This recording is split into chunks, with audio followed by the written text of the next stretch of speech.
What's up, guys? Today we're going to talk to you about the Abomination. A lot of you have asked for the video, and the reason it took so long is I wanted to do some testing with the characters, really try and get, get a feel of the Abomination, as it's completely different than any of the other characters that are in the game. So, kind of to start on what to expect. So the Abomination has two forms.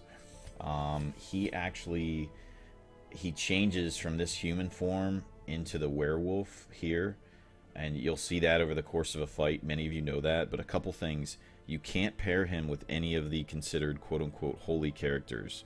No Vestal, no Crusader, no Leper. So that means you have to keep him with an occultist if you want an occultist as a healer. If you don't want to run with a healer, you don't have to, but I would highly recommend that you run with a healer. So you need the occultist, or at the very least you need somebody like the Arbalist to be able to help offset some of the heals that you need in a party. So a couple things: you don't have to unlock his combat skills. You have access to all of them. The reason you do is because in each of his forms he will have different combat skills. So these four here are the ones you get when you are human. These three here, plus the transform, are what you get when you're the werewolf. So I don't have to tell you what's good and what's bad, because you get them all. So that's one advantage. Generally speaking, when you look at the Abomination, he's probably right now he's considered a little overpowered, so he's probably going to get a little bit of a nerf. However, like, if you're first playing him, you look at him, you go, man, he causes my party a lot of stress. And he might, but you can easily offset that. So the Abomination pairs really well with Grave Robber, because of the high crit rate. The high crit rate allows it to offset some of the stress that you're going to get. Also, when you're taking the Grave Robber, you can figure that you can disable all the traps, and you can get a lot of good scouting chances. So that also allows you to negate or manage your stress pretty well.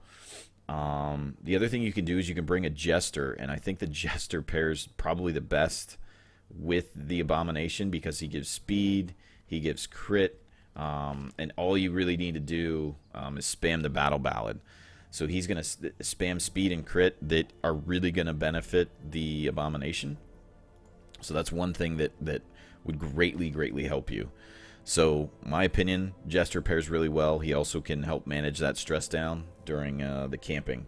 So if you haven't tried the Jester, absolutely try the Jester. That will help you immensely when you're playing with the A-Bomb. So as we look at some of just overall the best quirks to carry with him.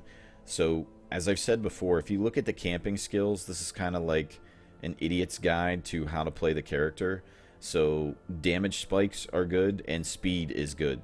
So another thing is his dodge is really good standard if you look at his stats. So obviously this trinket offsets it by 15, but his dodge is really strong. So if you're stacking dodge, you can put him as a tank, and he can carry your team as a tank if you stack dodge. Or you can stack damage and speed like these are showing you. And again, if you have the Jester, you're going to get speed, and you're going to get some crit too. Those things all are where he's going to excel. So when we look at quirks you want to hit, the melee specific one, because the only thing that is ranged is the bile and the stun that he has here. Those are the only ranged attacks.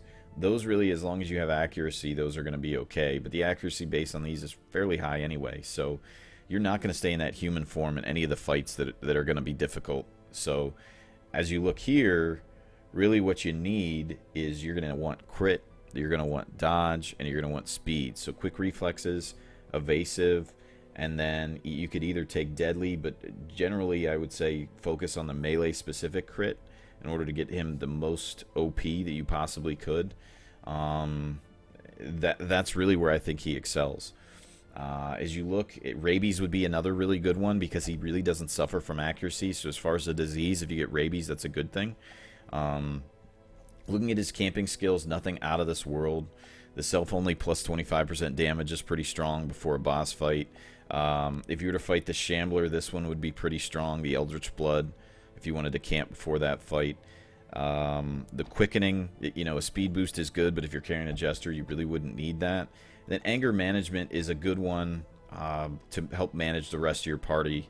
But, you know, these really aren't nothing to write home about. Nothing great. As you look at the trinkets that you want to carry with him, some of my advice, you have his class-specific one. Let me find it. It's in here.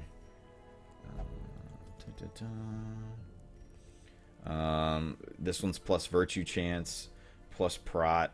This one really isn't that good. Stun and blight, again, I don't really recommend either stun or blight as a viable option. This one's pretty good. 10% damage, 3 speed. He does lose the HP, so I wouldn't run this in slot 1 if you're going to do that. But it's probably just as good, if not better, than the Berserk Charm. So that's a pretty solid trinket for him. And then the padlock that allows you to reduce stress to your party is also okay, but I don't think that this would outweigh dodge, and it wouldn't outweigh speed, crit, damage. It really wouldn't. If you're having a problem with mitigating stress in your party, you probably have a poor party composition. This isn't going to offset that, but just to kind of go into why that trinket exists. So when he transforms, what he does is he adds stress to some of your other heroes, and then he heals stress to other heroes when he comes back, but you still end up losing or gaining stress, rather, to the rest of your party. So every time he transforms, he's going to cause stress, additional stress. So is it a good thing or a bad thing to change forms? I would say change forms when you need to, when you're on those stronger fights. When you're fighting like 3 or 4 maggots, don't change forms. Now, when you're fighting 2 mobs, don't change forms.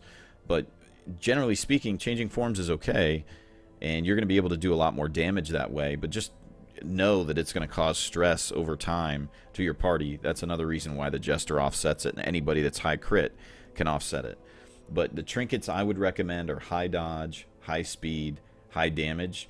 He doesn't have a good enough crit to really offset or to really recommend to stack crit, because he won't gain that same benefit. I think straight line damage is a good one, and dodge is a great one, because anybody who attacks you, basically, he can dodge almost anything that I've run into so far in, you know, up to, I would say, level 5 and 6 dungeons even. He can almost dodge every attack that's focused on him. Now, that will be nerfed. I expect him to be nerfed considerably over the next patch. But for now, if you're running him, dodge, speed, those are all good.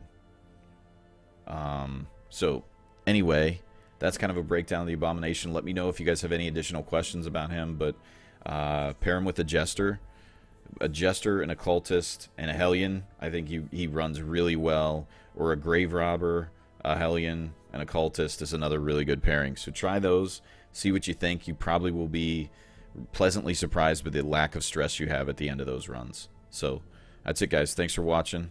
I'll be posting a couple new videos on what I feel the best party in Darkest Dungeon is right when the release comes out. Probably day 1 or day 2 of the full release. So full release is in a couple weeks. Super excited. Hopefully you guys are too. Leave some comments below on the next videos that you want to see and anything you need help with. Thanks. See ya.